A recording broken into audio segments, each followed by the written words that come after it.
Thank you, Mr. Chair, and thanks to all four of you for being here today. I have 5 questions, so if I can't get through them, I hope I can get something on the second round here. But my first question is to the Honorable Ms. Rosenblum.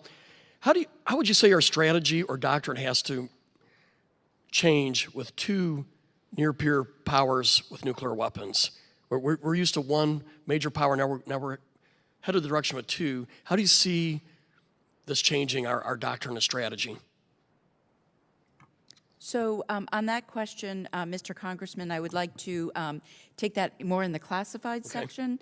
There is something that the nuclear posture review that I know has been released to Congress on a classified basis goes into that. Happy to answer that question on that, but it certainly is something publicly that we have spoken about that is going to require the level of refinement and change to the strategy and to the doctrine, because the rate of escalation, the rate at which the Chinese are moving ahead with the modernization of their nuclear program is dramatic and unprecedented, and particularly across all legs of the triad, and will require a rethinking on that. Instead of playing a 2-person chess game, now we have 3 people playing chess on the same board. Understood.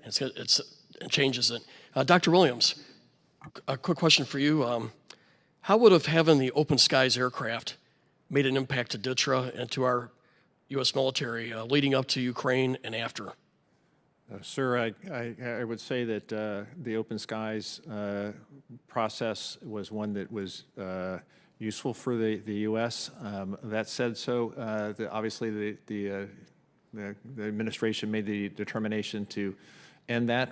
DTRA was the execution agency for the Open Skies mission, sir, and we are following the administration's priorities. Understood, but would it have provided some useful information leading up to the invasion of Ukraine?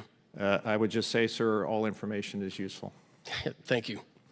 It would be my position that it cost us not having this airframe leading up to the invasion, and I think we could have used it after the invasion as well.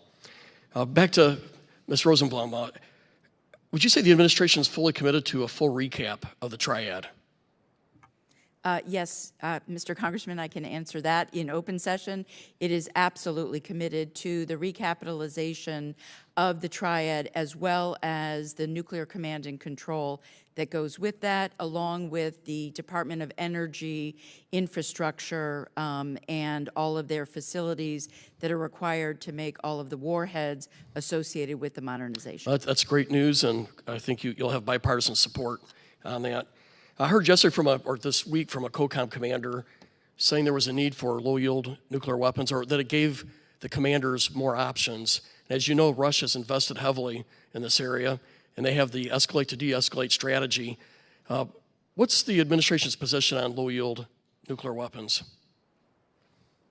If it's all right, Congressman, I'll take Sure. that. So, first of all, I'm aware of the comments you're referencing. I will say the W76. If you could just get closer to the mic. I'm sorry. Is that better, Congressman? Yes, sir. Better, thanks. Okay. The W76 Tech 2, which is a low-yield warhead for a submarine-launched ballistic missile, remains deployed. So, and that program continues. And so, from a deterrent standpoint of the ability to posture with a low-yield weapon, I think that covers that particular question. There is, of course, just cards on the table, the SLICM-N, the submarine-launched cruise missile, which would be a tactical nuclear weapon by definition.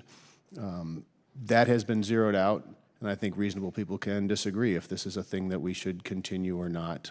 But the modernization of the entire triad is firmly cemented in the budget and the NPR, and the continuation of the W76 TAC 2 as well.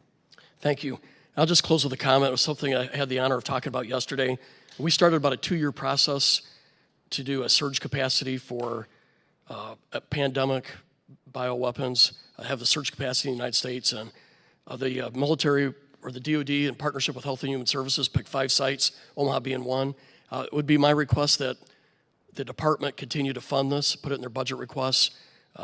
The community is looking forward to partnering with DOD and HHS on this effort. And with that, I yield back. Thank you.